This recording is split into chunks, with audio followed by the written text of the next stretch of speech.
Шинэ өглөө ирлээ. Шинэ өглөө сэрлээ. Урамтай өглөө. Урамтай өглөө.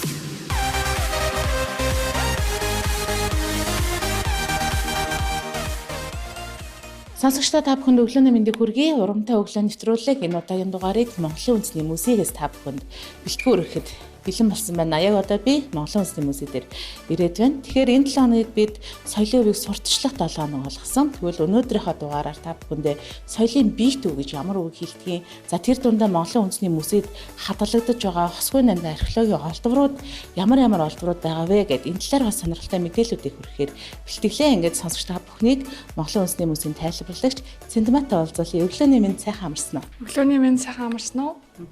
За хоёлаа үзмрүүдээ сонсогчдоо танилцуулж эхлэхээс өмнө ер нь яг биет өв гэж яг ямар өгөөний нэрлэдэг аа гэдэг талаархаас мэдээллийг сонсогчдоо хүргээд тэгээд үзмрүүдэд танилцуулаад эхлэе. За соёлын өвүүдэн дотроо хоёр янз идэг соёлын биет өв, биет бус өв гэдэг. Биет бус өв гэдэг нь бол бидний мэддэг уртын дөө, хөмийн морин хуур зэрэг одоо бидний гарт баригдахгүй зүйл байгаа соёлын биет өв гэдэг нь бидний гарт баригдаж нүдэнд харагдах тэр өвүүдийг хэлнэ. Тоолбол хөшөө, дурсгал, за булш мухнаас гарсан археологийн олдврууд зэрэг бол энэхүү биет өвд маш олон төрлөөр хамаарагдана. За энэ дотроо та бүхэнд өнөөдөр ярих нь бол Монголын эртний улсууд тэр дундаа хүннүг үед холбогддог соёлын биет өвд болох археологийн төвөр олдвруудаас та бүхэндээ танилцуулах болно. За хамгийн ихнийх нь хүрэл тал байна. За энэ нь эртний нүүдэлчдийн нэг гоо сайхны болон шашны холбогдолтой нэгэн олдвор байна. За энэ нь юу вэ гэхээр бөөрөнхий хүрлээр хийсэн юм толийг ашигладаг. За наад талтай хээ агуулц бүхий гоёл чимэглийн дүр дүрслэлтэй бол нөгөө тал нь толгор байдаг. За тэр толгор хэсгийг маш сайн өнгөлж нүүр харах буюу гоо сайхны зориултаар ашигладаг. Тухайн толны эзэн нас барсан үед нөгөө толийг нь хаглаад эзэнтэй нь хамт оршуулдаг ахна. Энэ бол хүннүүгээс уламжлалтай бөө мөрөглийн чөтгөлтэй холбоотой ахна. Бөөгийн шашинд тол гэдэг бол хүний сүнсийг агуулж идэг гол зүйл учраас тухайн хүний сүнсийг нь дараа нас руу илгээх одоо дээд тэнгэртэй эцэг хүүхдийнх нь онгод тэнгэр болоход нь толын заавал хагаалснаар сүнс нь толноос гарч тэнгэр рүү явах ч юм уу ийм бөө мөрөглийн шүтлэгтэй холбоотой хана. За дараагийн онцлог олдвор юу байна? За энэ нь л энэхүү зурган дээр харагдаж байгаа юм морины хөмөлдрөх худрагны чимэглэл харагдаж байна. Энэ нь одоо морины имэйлээс холбосон уяа гэдэг морины хүзүүтэй мөн имэйлээс сүултээ холбосон юм имэйлийг хажуу жишээ болгох ч юм уу тэрнээс сэргэлсэн уяаг хөмөлдрөх худраг гэж хэлдэг. За энэ дээр товрог буюу чимэглэл хэлбэрээр энэ хөмөлдрөх худрагны чимэглэлийг ашигладаг. Энэ дээр дүрслэгдсэн амьтныг бэлэгт гөрөөс гэж хэлдэг. Энэ нь бол монголчууд бол бэлэгт гөрөөс буюу ийм гөрөөс амьтантай зүйрлдэг бол Европод юникорн буюу ганц эвэрт амьт морьтой ингэж зүйрлдэг. Энэ амьтныг ингэж их дүрсэлсэн байгаа. Үлгэрийн амьтан гэдэг. Тийм домгийн амьтан боддорой байдаггүй. Яг монголчууд болохоор гөрөөс амьтантай зүйрлээд энийгээ магадгүй морин тэр амьтантай зүйрлж дайн тулаанд өртөхгүй те ирүүд одоо морин бүтэн ингээ дайнаас эргэж ирнэ гэсэн утгыг агуулдаг байсан баг. Одоо хүртэл бид нар наадмаар их нас магадгүй хазраах ч юм уу их насны морь уралдахаар хоёр чихнийхэн дунд хөхөл буюу нөгөө дилийн боож уралддаг. Тэр нь магадгүй нөгөө хүннүгөөс уламжлалтай бэлэгс гөрөөсөө бас ингээд домгийн амьтнаа бэлэгдээд ингэж хурж ирсэн нэг соёл уламжлал байхыг бид нар бас үгүйсэхгүй байгаа.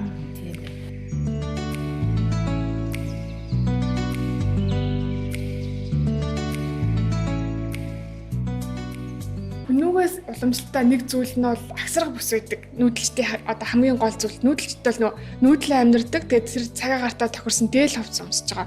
Тэр дээл ховцны гадуур мэдээж бүс бүсэлдэг. Тэр бүсийг нь бол агсраг бүс гэж хэлдэг ахна. Тэрэнд язгууртай хүнээс юм уу жирийн иргэнээс хамаарад нөгөө тоноглоод нөөр үүдэг алт мөнгө хүрэл тэ өөр байх нь нум сумаа сэлмээ гэд чухал зүйлсээ агсах буюу зүүж явах зорилттой учраас агсраг бүс гэж нэрлэдэг ахна. Энэ нь 13 дугаар зууны үеийн хүртэл хүн чөлөө өгшөөн дээр маш сайн гэж дүрслэгдсэн байдаг. Одоо бидний ч гэсэн хүннүгээс уламжлалтай агсраг бүсний чимэглэлүүд маш олон тоогоор олддог нь үүнтэй холбоотой. Яг одоо танаа музейд энэ хадгалагдаж байгаа нь болохоор бүгдээрээ нөгөө бүсний чимэглэлүүд юм байна шүү дээ. Тийм ээ жижиг хэсгүүд нь олдсон байна. Агсраг бүсний бүтэн хэсэг биш одоо язгууртны оршуулгаас олдсон агсраг бүсний чимэглэл одоо яг бүсний гарал хэсгүүд байгаа гэсэн үг. Янз бүрийн хэлбэр хэмжээтэй загвар хийцтэй байх нэ. Эртний улсын түүхийг ингээд судлахад бол хамгийн чухал зүйл нь археологийн олдвор дотроо хот суурин булж бунхны судалгаа хийдэг. За энэ булж бунхнаас гарч ирж байгаа олдвруудыг шинжилж үзснээр тухайн улсын эртний хүмүүсийн соёлыг бид нар одоо мэдэж авдаг. За тухайлбал хүннүнаар насварсан хүмүүсээ яаж оршуулдаг байсан бэ гэхээр язгууртай хүн байвал газарт 20-25 м бүр тусгай юм шаталсан хэлбэрийн маш гүн нүхэн байгууламж ухаж тэр хамгийн доод хэсэгт нь модаа авсанд язгуур түнээ хийж эдэлж хэрэгжүүлсэн зүйлүүдийг нь бүгдийг хамт агалдуулж оршуулдаг. За тухайлбал энд харагдаж байгаа мотоо авсны гадна талд хэрвээ язгуурт үүнийг гэдгийг нь илэрхийлж байгаа бол алтан чимэглэлээр бүрсэн байдаг. Энэ бол тухайн язгуурт үүнээ маш их хүндэтгэж оршуулж байна гэсэн утгатай. Харин жирийн иргэнийг бол 3-аас 5 метрийн хүнд оршуулж байгаа юм. За энд харагдаж байгаа мотоо авсны гадна алтан чимэглэл. За энэ бол одоо Монгол нутаг дээр мэдэгдэж байгаа хүннүүгийн 10 гаруй язгууртны булш байдаг. За тэдгээрээс бүгднгээс нь гарч ирдэг зүйл нь навсны чимгэл харагдаж байна. За энэ бол алтан ялцуудыг нэмгэн одоо хийж усны гадна тал тогтоож бэхэлдэг. За энэ нь ханан хээ бүхий чимгэл байгаа. Энэ бол бүр хүннүүгээс эхлээд ийм ханан хээ гэдэг хээ бол тогтчихсон бид нар одоо бол зүгээр уламжлаад зүгээр сайжруулах аргаар л хэрэгжилж байгаа. Тэгэхээр хүннүүгүй тогтсон тэр нүүдлийн сонгодог мал аж ахуй тагсан соёл урлаг өндөр түвшинд хөгжиж бид нар бол одоо зүгээр хэрэглэгч хэлбэрээр ингэж өөр зүйл зохиохгүй хүннүүгүй зохиосон зүйлийг уламжлаа авч хэрэгжилж байгаа хүмүүс ахаа. Тэгэхээр одоо энэ чимэглэлүүдийн хувьд гэх юм бол нэг юм цэцгэн хэлбэртэй юм байна. За тэгээ гурвалжин хэлбэртэй гээд ерөөсөө яг нууны цэвэр алт гэсэн үг юм байна. Тий, энэ бол яг бүгд цэвэр алт байгаа. Тэгээд энэ нэг авсны дээд хэсэг, дунд хэсэг одоо хүрээнүүдийг нь чимэглэж байгаа хэлбэрээс хамаарат байдаг. Тий, ингээ гадна талын бүтэн чимэглэхээр онцлогтой байна. За мөн энэ авсны ингээд тусгай алтан чимэглэлээс бүрхээс гадна нөгөө нэг сураар оосрлож тухайн оршуулгын газартаа хүрэгдэг учраас бариул хэрэгэлдэг. Тэр бариул нь бол мотоо австайгаа хамт биш тусдаа бариул хэрэгэлдэг байгаа. Энэ хажуудалд харагдж байгаа юм хүрлээр хийсэн урт бариул хэрэглээд гадуур нь язгуурт өөнийхөө бол бас нэг алтаар ингэж бүрдэг байна. Тэгээд нөгөө сураараа осорлсон тийм ормууд бол бас ингээд мотоо авсныхан бариултай хамт гарч ирдэг. Язгууртны бушид бол ялгаж танихад их амархан юм байна шүү дээ. Язгууртны бол бүтэц зохион байгуул түүн дээрс гарч ирж байгаа холдруулаараас нь хамаарат маш их ялгаатай.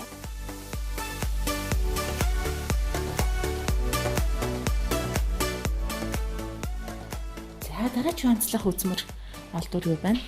Арчулуун чимэглэн. За энэ бол язгууртнуудын оршуулгаас бас гарч ирдэг нэг төрөл зүйл. Энэ нь тухайн язгуурт хүний авсных нь ингээд оршуулгын дээр энэ хачуулуун чимэглээд тарааж оршуулсан байдалтай олддог. Энэ нь бол одоогийн археологчд үзэж байгаа хачуулуун өөрөө чигийг маш шингээдэг чулуу. Тэгэхээр тэндээс гарч ирж байгаа нөгөө оршуулгад чинь ингээд байнга одоо задрал явагдаж байгаа органик зүйлүүд байгаа учраас тэр задралыг нь хачуулуун нь өөртөө шингээж тухайн оршуулгыг илүү удаан хугацаанд хадгалагдах нөхцөлийг бүрдүүлдэг гэсэн ийм ач холбогдолтой байгаа. Үүнээс гадна нөгөө амьд ахуйтай бас мэдээж хачуулуун хэрэглэн. Тэр нь бол хэрэглээний зорилттой учраас ийм бүр нүх гаргаж цоосон байдаг. Энэ нь магадгүй бүснээсээ юм уу хүзүүнээс энэ зэрэг гоёл чимэглэлийн зорилтоор ашиглаж агаад нас орсныхан дараа л бүр том аш чулуугаар ингэж мотоо одоо авсныхан дээр тарааж ингэж оршуулдаг байсан байна. Соёо шиг хэлбэртэй. За тэгээд зарим хар чулуун дээр 4 удаа гаргацсан шүү дээ. Тий, одоо энэ тэндээс одоо нөхөлж хэрэгжилжсэн баг. За энэ хамгийн том хэлбэртэйгүүд нөгөө хэлбэр дүрсэн тодорхой биш зүгээр цуулж ингэж хавтгаалж хийсэн нь ерөнхийдөө ингээд хавтгаагаар нь мотоо авсныхан дээр ингэж тарааж оршуулах зорилттой байна. За мөн эртний нүүдэлчдийн нэг онцлог нь бол эмэг зүүдэг байсан. За энэ бол эрэгтэй эмэгтэй гэж ялахгүй бүгд эмэг зүүдэг. Тэр тухайн хүний эмэг зүүснээс нь хамаарат энэ бол язгуурт хүн байна гэдгийг шууд таньдаг ахна.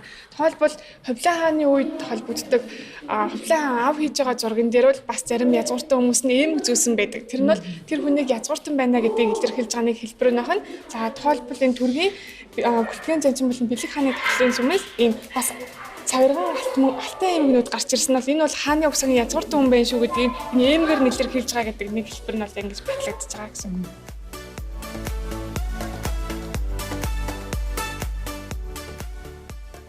За энэ удаагийн дугаарт Монголын үндэсний музейн тайлбарлагч Цэндмаа та бүхэндээс олон сонирхолтой үзмрүүдийнхаа талаарх археологийн ховор олдвруудын талаарх мэдээлэл хүргэсэн болов уу гэж бодож байна. Монголын радио өглөө хөтөлбөр урамтай өглөө нэвтрүүлгийн төрөд өндөрлөж байна. Бид Монголын үндэсний музейгээс та бүхэнд сурвалжлага хүргэлээ.